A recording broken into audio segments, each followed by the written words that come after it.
আগাম ঘোষণা দিয়ে বিশেষ অভিযান পরিচালনার সফলতা নিয়ে সংশয়। একটা আশঙ্কা থেকে যায় যে যারা এই সমস্ত কর্মকাণ্ডের সাথে জড়িত তারা সরে পড়তে পারে কিংবা পালিয়ে যেতে পারে। পুলিশকে দায়িত্ব নিতে হবে যে এই ধরনের কর্মকাণ্ডকে পরিচালনা করার ক্ষেত্রে তারা সতর্কতা অবলম্বন করবে, যাতে সাধারণ নিরীহ মানুষের জন্য এটা ভুক্তভোগী না হয়। পুলিশ বলছে জনমনের স্বস্তি আনতেই এ অভিযান। যখন কোনো ধরনের অপরাধ বৃদ্ধি পায় ওই অপরাধটাকে মূলত নিয়ন্ত্রণে নেওয়ার জন্য ওই অপরাধটির উপরে আমাদের বিশেষ জোর দিয়ে আমরা অভিযান পরিচালনা করি। চতুর্থ দিনে আটক ৩,০০০-এর বেশি, জঙ্গি মাত্র ৩৪। দেখছিলেন বিশেষ শিরোনাম। দুপুরের সময় সঙ্গে আছি আমি হাফসাতুন্নেসা এবং আমি ফাহমিদা মৌটুসী। এবার অন্যান্য শীর্ষ সংবাদ। সরকারি বিভিন্ন হাসপাতালে বাড়ছে অসাধু কর্মচারীদের দৌরাত্ম্য। রোগীর জন্য বরাদ্দ ওষুধ বিক্রি করে দেওয়া হচ্ছে খোলা বাজারে, ব্যবস্থা নেওয়ার আশ্বাস স্বাস্থ্য মন্ত্রণালয়ের। ঈদকে সামনে রেখে রাজধানীতে বেড়েছে প্রতারক চক্রের তৎপরতা। মোহাম্মদপুর এলাকা থেকে ডলার জালিয়াতি ও অজ্ঞান পার্টির 7 সদস্য আটক। নিয়মিত বাজার মনিটরিং এর পরও রমজানে নিয়ন্ত্রণে রাখা যাচ্ছে না নিত্যপণ্যের দাম ও ভেজাল খাদ্য। আদা 20 টাকা কিনতে পারে গেছে, রসুন 10 টাকা কিনতে পারছে। এভাবে যদি বাড়ে তাহলে তো আমরা এভাবে ক্রেতারা আমরা কোথায় যাব? ফ্লোরিডা নাইটস ক্লাবে হামলার জেরে নিউ ইয়র্কের সর্বোচ্চ সতর্কতা। ক্ষুব্ধ প্রবাসী বাঙালিরা। ব্যক্তি পর্যায়ে আগ্নেয়াস্ত্র ব্যবহার নিষিদ্ধে জোর ব্যবস্থা নেওয়ার আহ্বান। এবং কোপা আমেরিকা থেকে ছিটকে পড়ল ব্রাজিল। পেরুর কাছে 1-0 গোলের হার। ইউক্রেনকে হারিয়ে ইউরো চ্যাম্পিয়নশিপের আসর শুরু করল বিশ্ব চ্যাম্পিয়ন জার্মানি।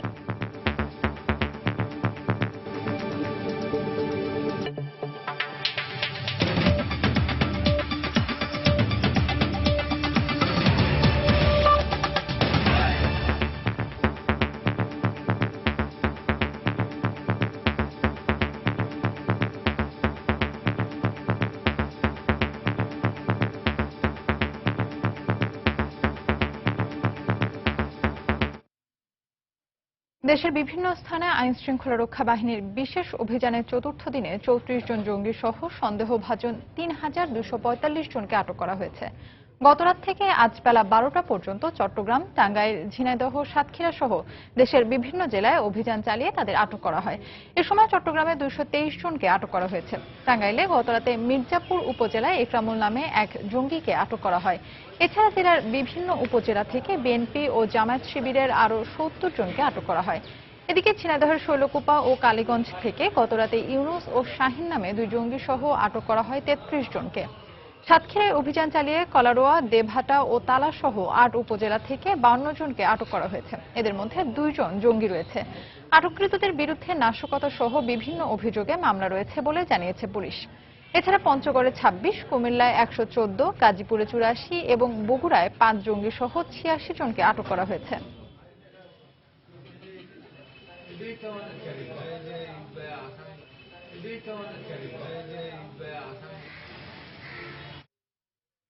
আগাম ঘোষণা দিয়ে আইনশৃঙ্খলা রক্ষা বাহিনীর বিশেষ অভিযানের সফলতা নিয়ে সংশয় প্রকাশ করেছেন অপরাধ বিজ্ঞানীরা।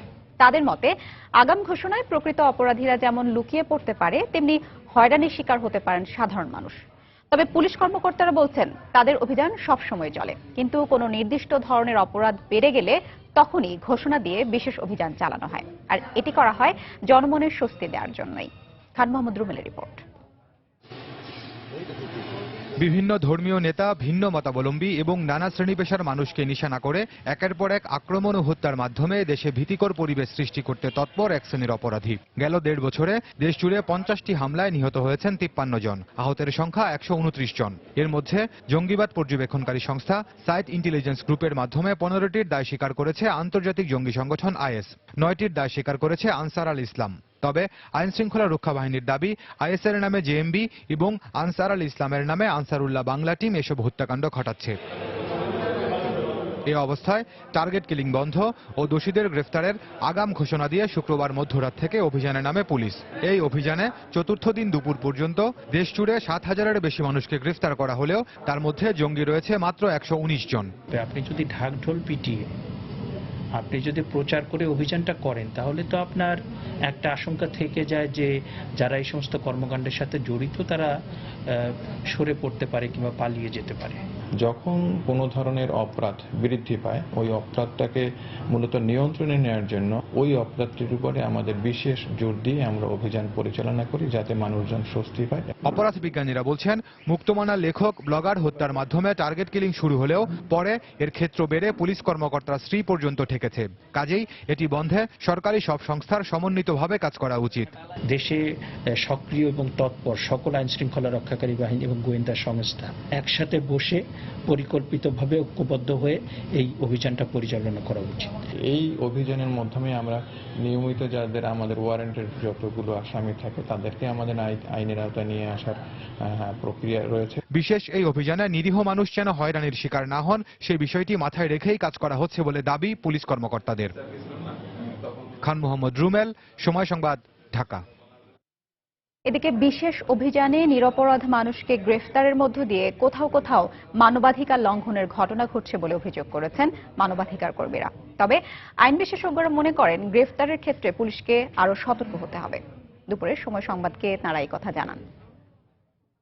স্পষ্ট করে বলা হচ্ছে যে এতজন জঙ্গিকে ধরা হয়েছে আর বাকি এতজনকে গ্রেপ্তার করা হয়েছে। তাহলে এটা জঙ্গি হলে আর বাকিগুলো কি? তাহলে সাধারণ মানুষ ঈদ উপলক্ষে মাঝে মাঝে আমরা এই ধরনের একটা অভিযান আমরা দেখি যেখানে সাধারণ মানুষের নিরীহ মানুষরা এটার শিকার হয় এবং তাদের ফুল ফ্যামিলি কিন্তু এই যে রমজান মাস তারপরে ধরেন সামনে ঈদ আছে এই সময় তাদের কিন্তু অর্থনৈতিকভাবে খুব প্রেসার পড়ে। আমি মনে করি যে এটা বিশাল একটা চরম মানবাধিকার লঙ্ঘন হচ্ছে। যদি কোনো পুলিশ অফিসার ফিল্ড লেভেলে তারা যদি অযথা কাউকে হয়রানি করার জন্য আপনার রাজনৈতিক হয়রানি বলেন বা আপনার বাণিজ্য বলেন যে কোনো কারণে হোক অযথা কোনো নাগরিককে হয়রানি করার জন্য কোনো পদক্ষেপ গ্রহণ করে সেই অভিযোগ এসে তারা যেন ডিপার্টমেন্টালি ওই সমস্ত পুলিশের বিরুদ্ধে ব্যবস্থা গ্রহণ করে। এরকম একটা ব্যবস্থা থাকলে পরে চেক অ্যান্ড ব্যালেন্স হবে। আইনসঙ্গত না করে ঢালাওভাবে যদি কাউকে গ্রেফতার করে থানাতে এনে বা কোর্টে চালান না দিয়ে, যে কথা আছে যে 24 ঘন্টার মধ্যে তার কোর্টে চালান দিতে হবে, না করে থাকে নিশ্চয়ই এটা আইনের বরখেলাপ হবে। বৈদেশিক মুদ্রা জালিয়াতি এবং অজ্ঞান পার্টি চক্রের 7 সদস্যকে গ্রেফতার করেছে মোহাম্মদপুর থানা পুলিশ। উদ্ধার করা হয়েছে সৌদি রিয়াল, জাল ডলার ও অজ্ঞান করার বিভিন্ন সরঞ্জাম। দুপুরে শ্যামলীতে পুলিশের তেজগাঁও জোনের ডিসি কার্যালয়ে গ্রেফতারকৃতদের হাজির করা হয়। পুলিশ জানায় প্রতারণার শিকার এক ব্যবসায়ীর মামলার সূত্র ধরে প্রথমে ডলার জালিয়াত চক্রের 3 জনকে গ্রেফতার করা হয়। পরে তাদের দেওয়া তথ্যের ভিত্তিতে সোমবার সকালে আটক করা হয় মলম পার্টির 4 সদস্যকে। আটককৃতদের কাছ থেকে সৌদি রিয়াল, জাল ডলার ও অজ্ঞান করার বিভিন্ন সরঞ্জাম উদ্ধার করেছে পুলিশ। পুলিশ আরও জানিয়েছে এই চক্রটি রিকশা ও ভ্যান চালক, বাদাম বিক্রেতা কিংবা রোগী সেজে বৈদেশিক মুদ্রার লোভ দেখিয়ে অনেকের কাছ থেকে লাখ লাখ টাকা হাতিয়ে নিয়েছে।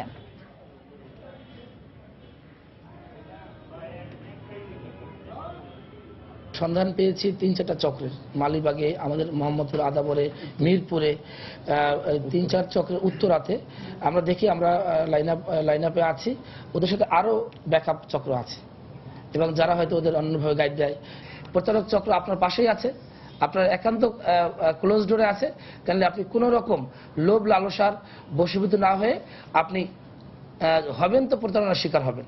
সেটা টাকা হোক, অন্য কোনো বিষয় হোক, অন্য কোনো বড় লেনদেন হোক, সহজভাবে অল্প টাকার বিনিময়ে আপনি কিছু চাচ্ছেন বা পাচ্ছেন তো আপনি প্রতারিত হচ্ছেন।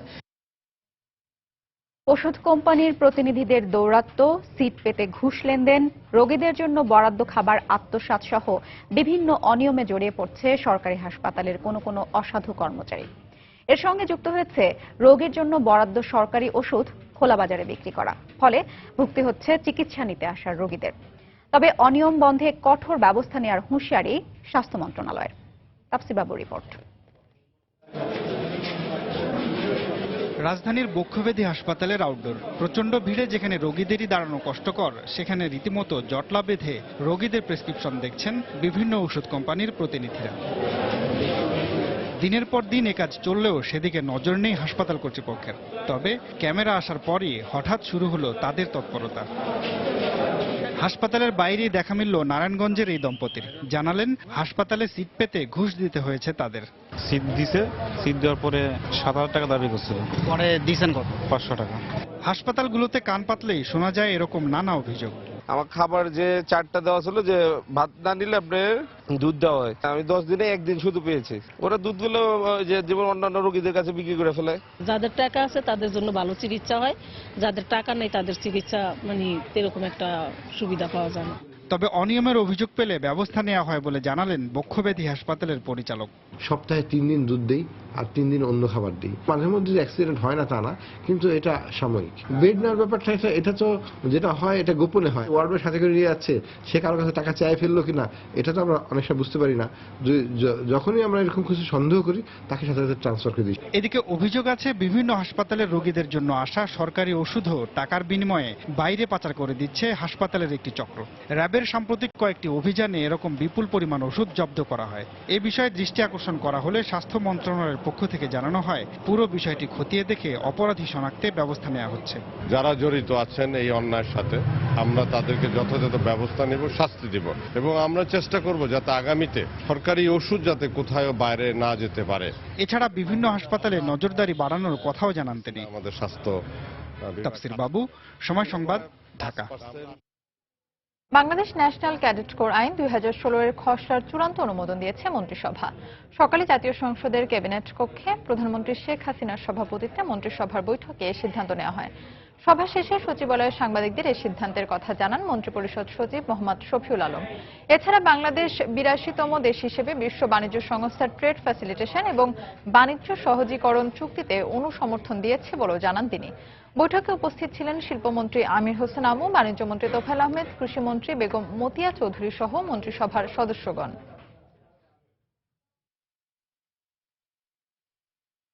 ডিএনসিসি নামে পরিচিত প্রতিষ্ঠান, এটির আসলে কোনো আইনি কাঠামো নেই। এটা একটি সার্কুলারের মাধ্যমে পরিচালিত হয়ে আসছে দীর্ঘদিন ধরে। এটা হলো বাংলাদেশ টেরিটোরিয়াল ফোর্স অ্যাক্ট 1950 একটা প্রভিশন, 4 ধারায় একটা প্রভিশন আছে এরকম খবর গঠনের। সেই ধারার আলোকেই এই প্রতিষ্ঠানটি চলে আসছে, কোনো আইন নেই।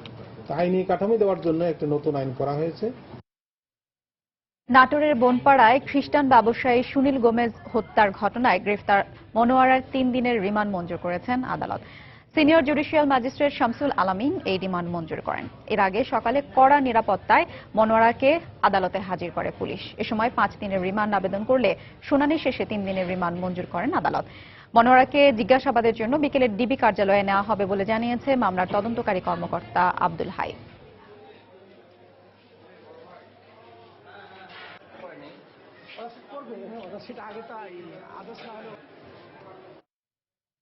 সংখ্যালঘুদের নিরাপত্তায় সরকার প্রয়োজনীয় পদক্ষেপ নিচ্ছে বলে জানিয়েছেন তথ্যমন্ত্রী হাসানুল হক ইনু। দুপুরে সচিবালয়ে চলমান রাজনৈতিক পরিস্থিতি নিয়ে এক সংবাদ সম্মেলনে কথা বলেন তিনি। এ সময় জঙ্গিবাদ, গুপ্ত হত্যা ও যে কোনো ষড়যন্ত্রের সাথে জড়িতদের চিহ্নিত করে কঠোর ব্যবস্থা নেওয়া হবে বলেও জানান তিনি। যারা সাম্প্রতিককালের জঙ্গি সন্ত্রাসবাদী কর্মকাণ্ডের সঙ্গে জড়িত আছে, যাদের সংশ্লিষ্টতা রয়েছে, যোগসাজশ রয়েছে, এবং তাদেরকেই আমরা গ্রেপ্তার করছি এবং আদালতে পাঠাচ্ছি। কিন্তু আমাদের সরকার জঙ্গিবাদ দমনে যে কঠোর অবস্থা নিয়েছে সেটাকে সহযোগিতা করার জন্য আমি সকল রাজনৈতিক দলের প্রতি আহ্বান জানাচ্ছি। দুপুরের সময় আরো থাকছে। বৃষ্টির পানিতে দ্বিতীয় দিনের মতো খুলনা মহানগরীতে জলজট, ড্রেনেজ ও বর্জ্যের অব্যবস্থাপনাকে দায়ী করছেন নগরবাসী।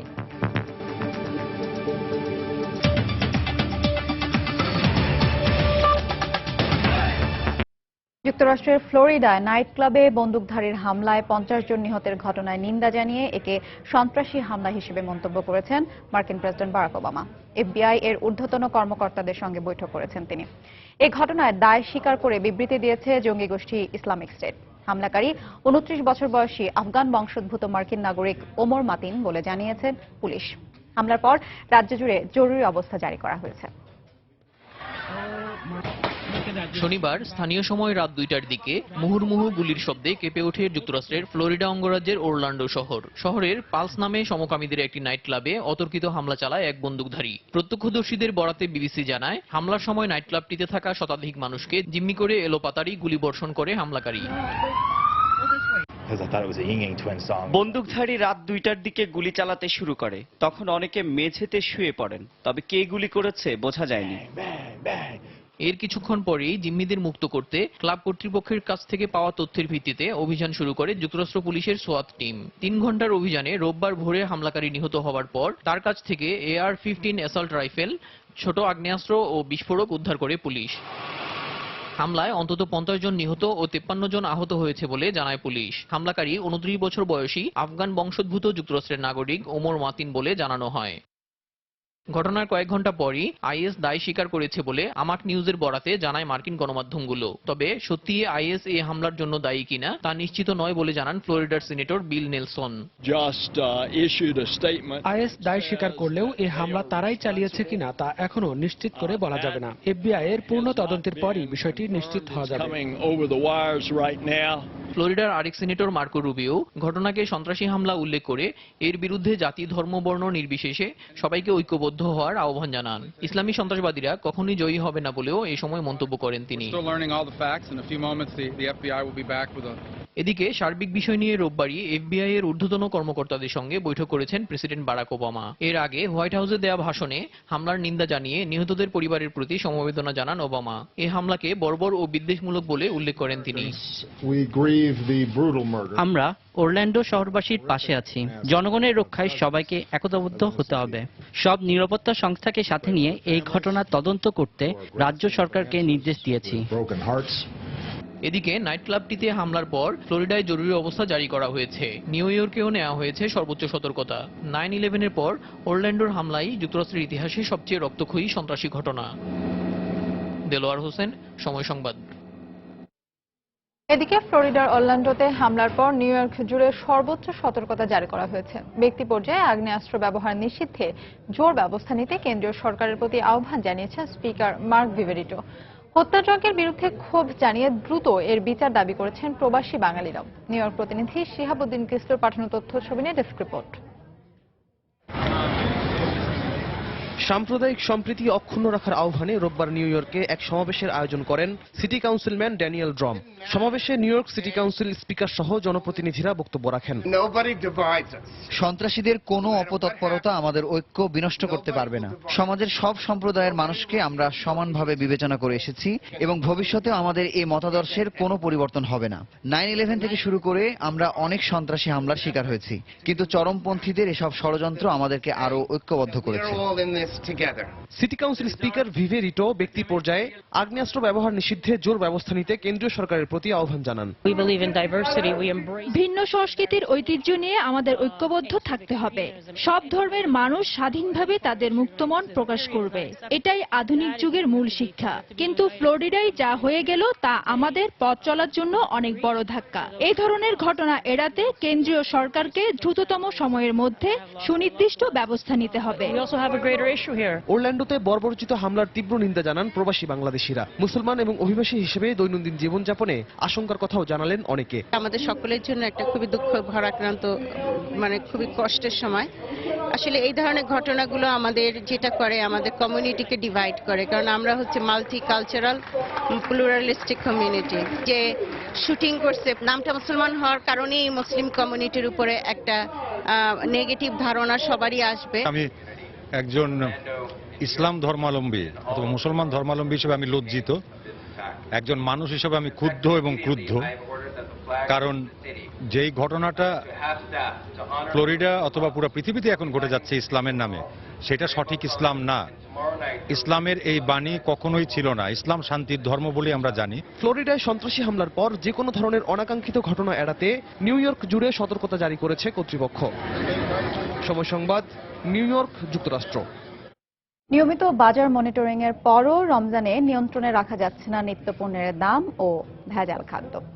অস্বাস্থ্যকর পরিবেশে খাবার সংরক্ষণের অভিযোগে আজও 1,80,000 টাকা জরিমানা আদায় করেছেন ঢাকা উত্তর সিটি কর্পোরেশনের ভ্রাম্যমাণ আদালত। সকালে রাজধানীর মোহাম্মদপুরের টাউন হল মার্কেটে অভিযান পরিচালনা করেন উত্তর সিটি কর্পোরেশনের নির্বাহী ম্যাজিস্ট্রেট এস.এম. অজিউর রহমান। এ সময় অস্বাস্থ্যকর পরিবেশে খাবার সংরক্ষণের অভিযোগে একটি হোটেলকে 20,000 টাকা জরিমানা করা হয়। পরে দোকানের সামনে ফুটপাতের স্থান দখল করে ব্যবসা পরিচালনার দায়ে টাউন হল মার্কেটে আরেক ব্যবসায়ীকে 10,000 টাকা জরিমানা করা হয়। এছাড়াও মিনা সুপার শপে বিজ্ঞাপন প্রদর্শন করে সিগারেট বিক্রি ও মাংস ফ্রোজেন করার দায়ে 1,50,000 টাকা জরিমানা করা হয়।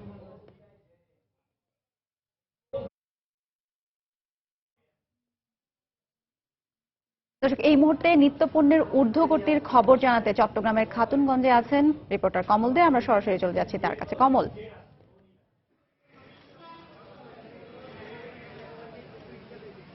ধন্যবাদ হাফসা।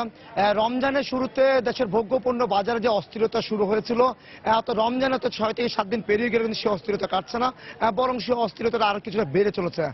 বিশেষ করে ভোগ্যপণ্য বাজার বলতে আমি যেটা বলি, ছোলা, ডাল, সয়াবিন তেল এবং চিনি, এই 3টি ভোগ্যপণ্য যেহেতু গুরুত্বপূর্ণ রমজান মাসে ইফতারের জন্য, আর এই সেই 3টি পণ্যতে নিয়ে কিন্তু প্রতি বছর যেমন কারসাজি হয়, সে কারসাজিতেই চলছে। আমি বলি যেটা যে আমরা যেটা জানতে পেরেছি আজ, যে রমজানের শুরুতে যেখানে অস্ট্রেলিয়ান ছোলা বিক্রি হয়েছিল 80 টাকা প্রতি কেজি, আস্থা বিক্রি হচ্ছে, অর্থাৎ 4 টাকা কমেছে 76 টাকা। কিন্তু যেটা মিয়ানমার সবচেয়ে বেশি ছোলাটা বেশি চলে বাংলাদেশে, সেই মিয়ানমারের ছোলা বিক্রি হচ্ছে 90 টাকা কেজি। অর্থাৎ রমজানের শুরুতে কিন্তু এই ছোলা বিক্রি হয়েছিল 85 টাকা, অর্থাৎ বলা যায় এক সপ্তাহের ব্যবধানে কেজি প্রতি এখনো সে ছোলার দাম বেড়েছে। মিয়ানমারের দাম প্রায় 5 টাকা, অর্থাৎ এখন 90 টাকা কেজি ধরে বিক্রি হচ্ছে। এই বিষয়ে আমরা ব্যবসায়ীদের কথা বলেছিলাম। ব্যবসায়ীরা বলছে যেহেতু মিয়ানমারের ছোলাটা বেশি চলে এবং চাহিদার তুলনায় সরবরাহ কিছুটা কম, সে কারণে কিন্তু মিয়ানমারের ছোলাটার দাম এখনো বেশি, তবে অস্ট্রেলিয়ান ছোলাটার দাম কেজি প্রতি 4 টাকা কমেছে। একইভাবে মসুরের ডাল, অপরিবর্তিত মসুর ডাল যেটি, এটা আজ বিক্রি হচ্ছে 90 টাকা, 102 টাকা ধরে, এটা অপরিবর্তিত রয়েছে। তবে বেড়েছে মটর দাম, মটর কিন্তু গত সপ্তাহে বিক্রি হয়েছিল 44 টাকা, আজ বিক্রি হচ্ছে 45 টাকা কেজি। একইভাবে বেড়েছে খেসারি ডালের দাম, খেসারি ডাল বিক্রি হচ্ছে গত সপ্তাহে 68 টাকা, আজ বিক্রি হচ্ছে 70 টাকা ধরে। এবার আমি আসি ভোজ্য তেল অর্থাৎ সোয়াবিন তেলের দিকে। সোয়াবিন তেল কিন্তু আজকে আমরা দেখেছি মন প্রতি প্রায় 50 টাকা 40 টাকা বেড়েছে। গত সপ্তাহে সোয়াবিন তেল বিক্রি হয়েছিল 2850 টাকা, আর 2890 টাকা বিক্রি হচ্ছে। অপরদিকে চিনি বিক্রি হচ্ছে আজ, চিনির কেজি মন প্রতি 50 টাকা বেড়েছে। তো বলা যায় এখন পর্যন্ত অস্থিরতার মধ্যে দিয়ে এই ভোগ্যপণ্যের বাজার রমজান অতিবাহিত করছে। তো হাফসা, এখন পর্যন্ত আমার কাছে এই ছিল চট্টগ্রামের খাতুনগঞ্জ থেকে সর্বশেষ। চট্টগ্রামের খাতুনগঞ্জ থেকে আমাদের রিপোর্টার কমল দে জানাচ্ছিলেন সেখানকার বাজার পরিস্থিতি। রোজার শুরুতে ময়মনসিংহের বাজারে বেড়ে গেছে নিত্য প্রয়োজনীয় পণ্যের দাম। গত এক সপ্তাহের ব্যবধানে পেঁয়াজ, রসুন, আলু, আদা, ডাল, চিনি, লবণ, ছোলা সহ সব পণ্যের দাম বেড়েছে কেজি প্রতি 5 থেকে 20 টাকা পর্যন্ত। মাছ, মুরগি ও খাসির মাংসের দামও চড়া। জিনিসপত্রের দাম নিয়ে ক্রেতারা বিপাকে পড়লেও বিক্রেতারা বলছেন তাদের কিছুই করার নেই। তবে জেলা প্রশাসক জানান, রোজায় দ্রব্যমূল্য নিয়ন্ত্রণে রাখতে নিয়মিত বাজার মনিটরিং করা হচ্ছে। সাইম আকন্দের তোলা ছবি নিয়ে হারুন রশিদের রিপোর্ট। প্রতি বছর রোজা আসলেই বাজারে জিনিসপত্রের দাম বেড়ে যায়, এবারও এর ব্যতিক্রম হয়নি। গত কয়েকদিনের ব্যবধানে ময়মনসিংহের বাজারে বেড়ে গেছে সব ধরনের নিত্য প্রয়োজনীয় পণ্যের দাম। পেঁয়াজ, রসুন, আদা, আলু, ডাল, ছোলা, চিনি, লবণ, মুড়ি সহ সব নিত্য পণ্যের দাম বেড়েছে কেজি প্রতি সর্বোচ্চ 20 টাকা পর্যন্ত। আদা 20 টাকা কিনতে পারে গেছে, রসুন 10 টাকা কিনতে পারছে। আমাদের বেশি দামে কিনতে হয়, তো তাই বেশি দামে বিক্রি করতে হয়। ছোলা 4-5 টাকা কেজিতে বাড়ছে, ক্যাশের ডাল 5-10 টাকা কেজিতে বাড়ছে, চিনির দাম বাড়ছে 10 টাকা। সবচেয়ে বেশি বেড়েছে মাছের দাম। মুরগি ও খাসির মাংসের দাম বাড়লেও গরুর মাংস বিক্রি হচ্ছে আগের দামেই। রোজা আসলে পরে মাছের বাজার এক হিসেবে আগুন। যে মাছটা আগে ছিল 500 থেকে 600 টাকা, সেটা 1000 টাকা। এইভাবে যদি মাছের দাম বাড়ে তাহলে আমাদেরকে করা কঠিন।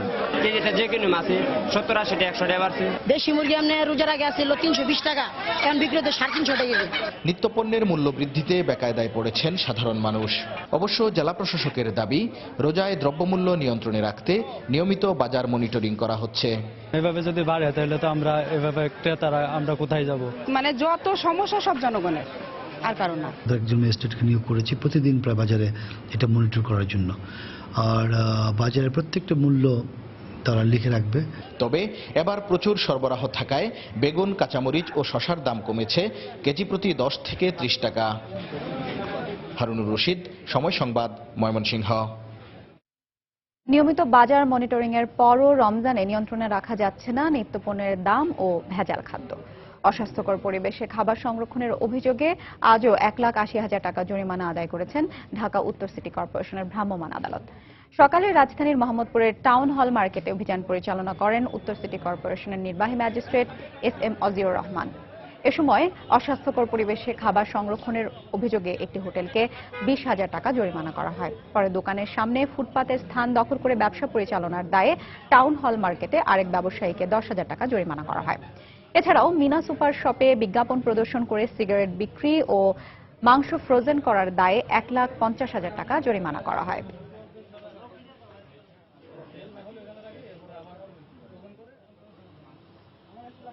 এমন কোনো জিনিস লোগো ব্যবহার করা যাবে না যেটা সিগারেটের অ্যাডভার্টাইজমেন্ট মিন করে। বিজ্ঞাপন প্রদর্শন করেছেন, এর জন্য তাদের আমরা 1 লক্ষ টাকা জরিমানা করেছি। একই সাথে ফ্রিজে দেখবেন যে ফ্রোজেন মাংস রাখা হয়েছে, অর্থাৎ যে মাংসটা আজকে বিক্রি হচ্ছে না সেটি তারা ফ্রিজে রাখছে, ফ্রিজে রেখে আবার পরের দিন বিক্রি করছে। অথচ তাদের ডিসপ্লেতে কিন্তু ফ্রেশ মাংস হিসেবে মিন করা, এটি যে প্রতিদিনের মাংস প্রতিদিন, এটি কাঁচা জিনিস এবং এটি কিন্তু ফ্রিজে রেখে আবার নতুন করে বিক্রি করা মানে কিন্তু আর ফ্রেশ মাংসটা হলো না। সেই জন্য ভোক্তা সংরক্ষণ অধিকার আইন অনুযায়ী আমরা 50,000 টাকা জরিমানা করছি। সতর্ক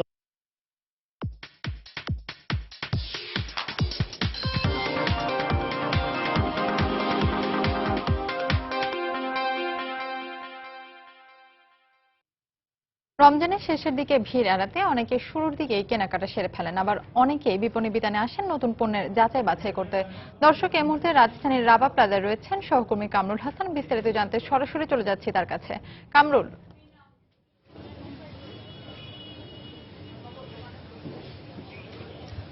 মতুষী, আমরা এই মুহূর্তে আছি রাজধানীর রাপা প্লাজা। আমরা সকাল থেকেই কিন্তু ধানমন্ডি এলাকার বিভিন্ন শপিং মল, বিভিন্ন শপিং মলের যে ঈদের সব কেনাকাটার খোঁজখবর জানাচ্ছিলাম। তো এই মুহূর্তে আমরা রাজধানীর যে রাপা প্লাজা সেখানে আছি এবং এখন আমরা জানাবো একটু শাড়ির কেনাকাটা, অর্থাৎ যে উৎসবের আগে কিন্তু শাড়ির দিকে বাঙালিয়ানার জন্য হোক, উৎসবের জন্য হোক, উৎসবে একটু বাড়তি সৌন্দর্য বৃদ্ধির জন্য হোক, সবকিছুর জন্য কিন্তু শাড়ির কিন্তু একটা আলাদা কদর তৈরি হয় এবং আলাদা একটা চাহিদা তৈরি হয়। তো আমরা এই মুহূর্তে একটি শাড়ির দোকানে আছি এবং শাড়ির দোকানে আমরা কথা বলে ক্রেতা বিক্রেতার সাথে কথা বলে জানতে চাইবো এখানে কি ধরনের শাড়ি এবার চাহিদা সৃষ্টি হয়েছে, কি ধরনের শাড়ি এবার বিক্রি হচ্ছে, কি ধরনের দাম, সবকিছু মিলিয়ে, নতুন কালেকশন সবকিছু মিলিয়ে সবকিছু জানার চেষ্টা করব আমরা। তো এই মুহূর্তে একজন বিক্রেতার সাথে কথা বলে আমরা একটু জানার চেষ্টা করব। তো এবার ঈদের জন্য আপনাদের বিশেষ কি কালেকশন আছে, নতুন কি সংযোজন আছে? নতুন সংযোজন কাঞ্জিবরণ, চেন্নাই এই ধরনের কটকি, এই ধরনের কালেকশনগুলোই বেশি, বিশেষ করে চেন্নাই। ক্রেতারা এসে কি ধরনের শাড়ি দেখে? চেন্নাইটাই বেশি চাচ্ছে, কাতান। দাম টাম নিয়ে তারা কেমন? দাম তেমন কোনো না, চয়েজেবল আইটেমটা পেলে খুশি কাস্টমার।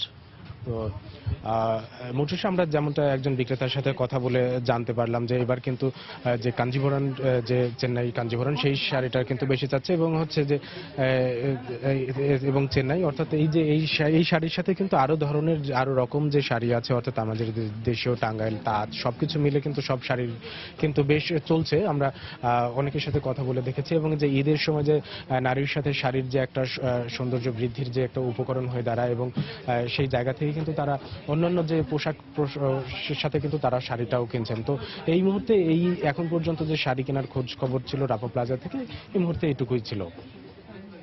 দর্শক, রাজধানীর রাপা প্লাজা থেকে ঈদ কেনাকাটার খবর জানাচ্ছিলেন সহকর্মী কামরুল হাসান।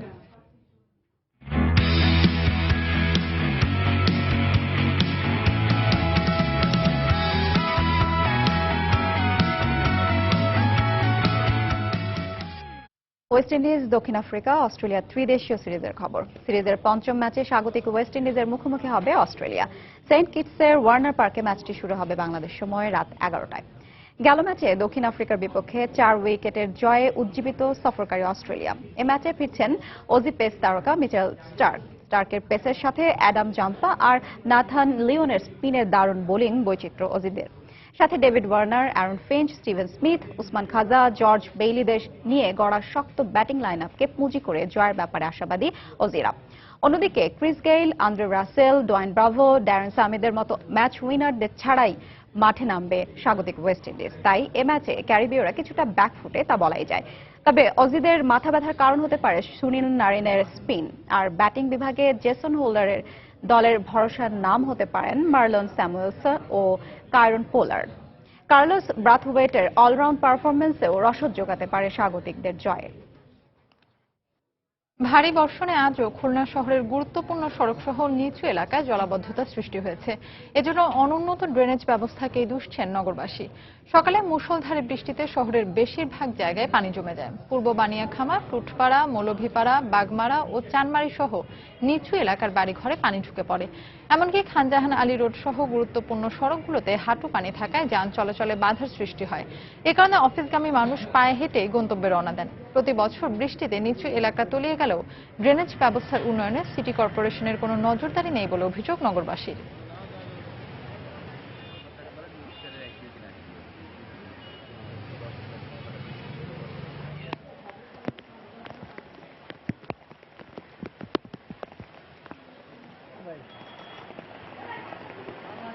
ঘরবাড়ি তলায় গেছে, পানি উঠে গেছে, ফার্নিচার টার্নিচার ভিজে গেছে, খাট টাটগুলো ভিজে গেছে। এটা তো সমস্যা আমাদের চলাচলে এবং যাতায়াতে, অফিস আদালতে বিভিন্ন জায়গায় যাওয়ার জন্য অনেক অসুবিধার সম্মুখীন হতে হচ্ছে। 1000 ফুট রাস্তা উঁচু করলে ড্রেনের সমস্যার সমাধান না করলে আপনার জীবনেও এই পানির সমস্যার সমাধান হবে না। দুপুরের সময় আরো থাকছে। কুষ্টিয়া খুলনা মহাসড়কে ট্রাকের ধাক্কায় নসিমন উল্টে নিহত 5। সারা দেশে সড়ক দুর্ঘটনায় আরো 3 জনের মৃত্যু।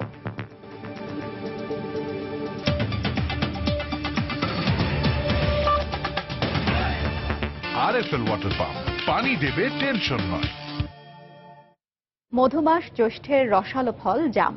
মাটি ও আবহাওয়া অনুকূলে থাকায় সুমিষ্ট এই ফলের ব্যাপক উৎপাদন হয় পাবনা অঞ্চলে। জাম বেচাকেনাকে কেন্দ্র করে আটঘরিয়া উপজেলায় গড়ে উঠেছে বড় বড় আড়ত। এস এম আসাদের তথ্য ও ছবি নিয়ে ডেস্ক রিপোর্ট। প্রকৃতিগতভাবে পাবনার আটঘরিয়া উপজেলায় কালো জামের ভালো ফলন হয়। আগে সংরক্ষণের অভাবে নষ্ট হয়ে যেত এ ফল। তবে গত 1 দশকে বদলে গেছে এ চিত্র। জাম বেচা কেনার জন্য এলাকায় গড়ে উঠেছে 15টি আড়ত। প্রতিদিন ভোরবেলা ঝাঁকে ঝাঁকে জাম আসতে থাকে আড়তগুলোতে। চলে দুপুর পর্যন্ত বেচা কেনা। জামটা বিক্রি করতে পারতেছি, টাকা পাচ্ছি আমরা। আগে তো দাম বিক্রি করতে পারি নাই। 10 বছর যাবত আসলে জাম থেকে একটা ভালো বেনিফিট আসছে। জাম গাছের মালিকরাই লাভবান করছে না, যে এখানে আরো যারা ব্যাপারী যারা আছে তারা জামের ব্যবসা করছে, তারাও জাম বিক্রি করে সেখান থেকে কিছু লাভবান হচ্ছে। গ্রীষ্ম মৌসুমে প্রতিটি আড়ত থেকে 3 থেকে 4 ট্রাক জাম ঢাকা সহ দেশের বিভিন্ন স্থানে প্রতিদিন পাঠানো হয়। প্রতিদিন লাখ লাখ টাকা লেনদেন হলেও আটঘরিয়ায় কোনো বাণিজ্যিক ব্যাংক না থাকায় বিপাকে পড়তে হয় সংশ্লিষ্টদের। পক্ষে 50 থেকে 60 লক্ষ টাকা কৃষক সরাসরি ভাবে টাকা করে পাই যাচ্ছে। যেখানে রেগুলার একটা ব্যাংক হলে অবশ্যই অনেক বেশি ভালো হয়। মাল পাঠাচ্ছি চিটাগাঙ্গে, মাল পাঠাইতেছি সিলেটে, মাল পাঠাইতেছি ধরেন ঢাকা, নারায়ণগঞ্জ, কারণ বাজার, যাত্রাবাড়ি। সামনে বৃক্ষরোপণ মৌসুম, আমরা এদিকে আরো নজর দেব এবং এই জামের গাছ যাতে আরো বেশি বেশি লাগায় এই কৃষককে আমরা পরামর্শ দেব। কৃষি সম্প্রসারণ অধিদপ্তর জানায় চলতি মৌসুমে জেলায় 816 মেট্রিক টন জাম উৎপাদনের লক্ষ্যমাত্রা নির্ধারণ করা হয়েছে, যার বাজার মূল্য প্রায় 2.5 কোটি টাকা। সময় সংবাদ, পাবনা। ঢাকা বিশ্ববিদ্যালয়ের সাবেক ভিসি অধ্যাপক ডক্টর মনিরুজ্জামান মিয়া শেষ নিঃশ্বাস ত্যাগ করেছেন। ইন্না লিল্লাহি ওয়া ইন্না ইলাইহি রাজিউন। দুপুর 11:15টায় 83 বছর বয়সে রাজধানীর একটি বেসরকারি হাসপাতালে মারা যান তিনি। শরীরে ভিটামিন বি এর মারাত্মক ঘাটতির কারণে তিনি দীর্ঘদিন ধরে আলঝেইমার রোগে ভুগছিলেন। এতে তার স্মৃতিশক্তি লোপ পেয়েছিল। তিনি 1990 থেকে 92 সাল পর্যন্ত ঢাকা বিশ্ববিদ্যালয়ের উপাচার্যের দায়িত্ব পালন করেন। পরবর্তীতে তিনি ইবাইস বিশ্ববিদ্যালয়ের উপাচার্য, দুর্নীতি দমন কমিশনের কমিশনার ও সেনেগালের রাষ্ট্রদূতের দায়িত্ব পালন করেন।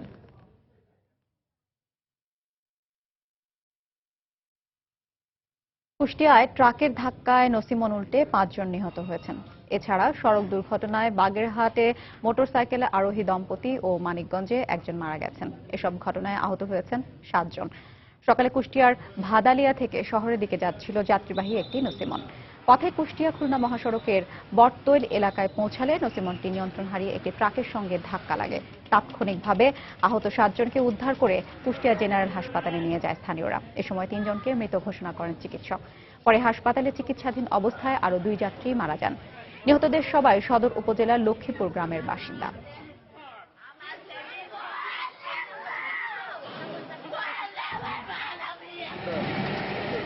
এদিকে সকালে মানিকগঞ্জে ঢাকা আরিচা মহাসড়কের মহাদেবপুর এলাকায় একটি মাইক্রোবাস নিয়ন্ত্রণ হারিয়ে রাস্তার পাশে গাছের সঙ্গে ধাক্কা লাগে। এতে একই পরিবারের 5 জন আহত হন। আহতদের উদ্ধার করে মানিকগঞ্জ সদর হাসপাতালে নেওয়ার পর একজনকে মৃত ঘোষণা করেন চিকিৎসক। পুলিশ জানায় প্রবাসী ছেলেকে বিদায় জানিয়ে ঢাকা থেকে সপরিবারে ফরিদপুরে ফিরছিল পরিবারটি। এছাড়া সকালে বাগেরহাট মাওয়া মহাসড়কের বৈলতলী এলাকায় একটি পিকআপের সঙ্গে মোটরসাইকেলের মুখোমুখি সংঘর্ষে মোটরসাইকেল আরোহী দম্পতি নিহত হন।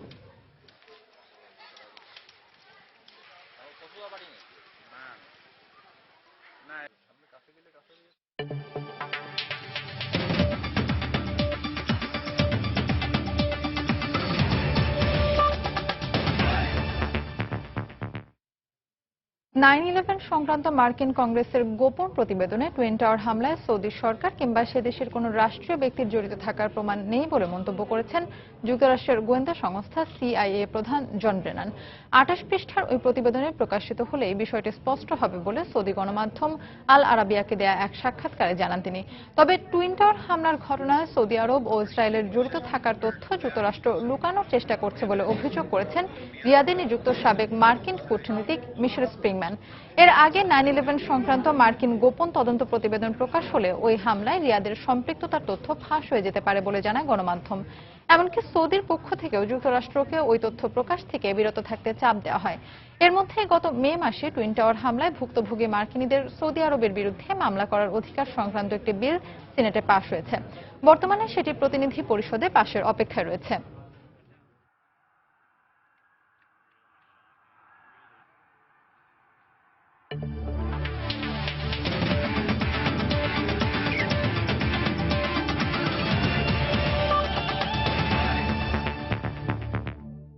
কোপা আমেরিকার খবর। পেরুর কাছে 1-0 গোলে হেরে কোপা আমেরিকার গ্রুপ পর্ব থেকে বিদায় নিল 8বারের চ্যাম্পিয়ন ব্রাজিল। 1987 সালের পর দ্বিতীয়বারের মতো কোপার গ্রুপ পর্ব থেকে বিদায় নিল তারা।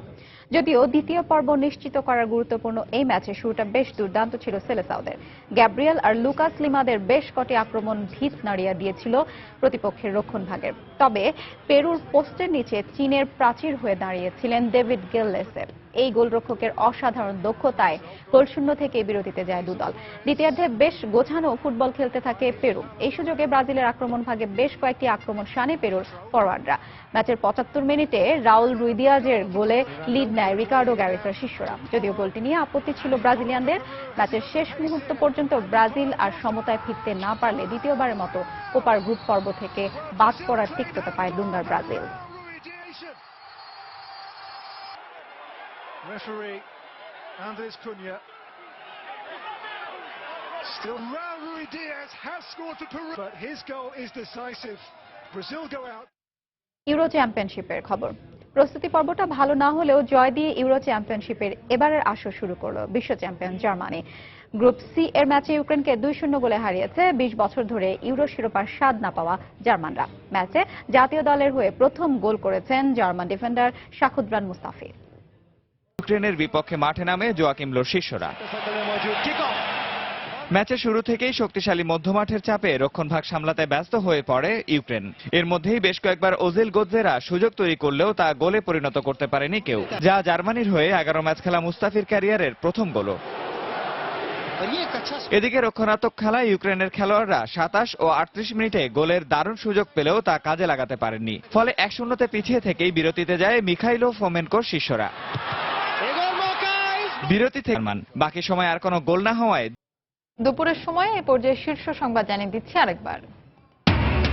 আগাম ঘোষণা দিয়ে বিশেষ অভিযান পরিচালনার সফলতা নিয়ে সংশয়। চতুর্থ দিনে 3000-এরও বেশি আটক, জঙ্গি মাত্র 34। সরকারি বিভিন্ন হাসপাতালে বাড়ছে অসাধু কর্মচারীদের দৌরাত্ম্য। রোগীর জন্য বরাদ্দ ওষুধ বিক্রি করে দেওয়া হচ্ছে খোলা বাজারে। ব্যবস্থা নেওয়ার আশ্বাস স্বাস্থ্য মন্ত্রণালয়ের।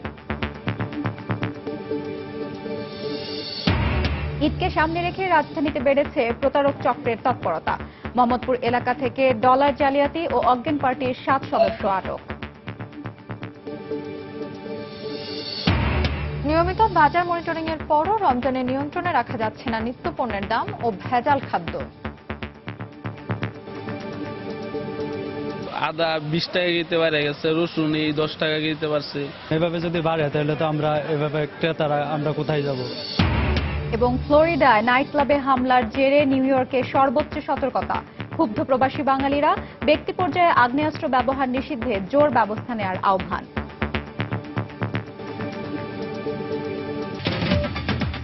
এই ছিল দুপুরের সময়। যে কোনো খবর পেতে ভিজিট করুন সময়নিউজ.tv। সঙ্গে থাকুন সময়।